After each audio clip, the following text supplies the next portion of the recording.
Welcome to Burlap Teachers. Enjoy the video. In this video, I will explain how to dry turkey tail mushrooms. First, carefully clean your freshly harvested turkey tail mushrooms. Use a soft brush or a slightly damp cloth to gently wipe away any dirt, debris, or small insects. It's important to be thorough but gentle, avoiding excessive moisture. Always discard any mushrooms that show signs of mold, decay, or insect damage to ensure quality.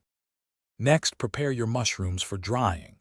If you have larger turkey tail mushrooms, slice them into uniform pieces, about 1/4 inch thick, to promote even drying.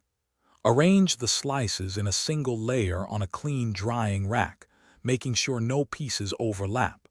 Place the rack in a well-ventilated area with good air circulation, away from direct sunlight for several days. For a faster and more controlled drying process, you can use a food dehydrator. Set your dehydrator to a low temperature, typically between 100 and 115 degrees Fahrenheit. Arrange the mushroom slices in a single layer on the dehydrator trays, ensuring good airflow. Dry them for several hours, checking periodically, until they are completely brittle and snap easily when bent. Once your turkey tail mushrooms are thoroughly dry, proper storage is key to maintaining their potency and preventing spoilage.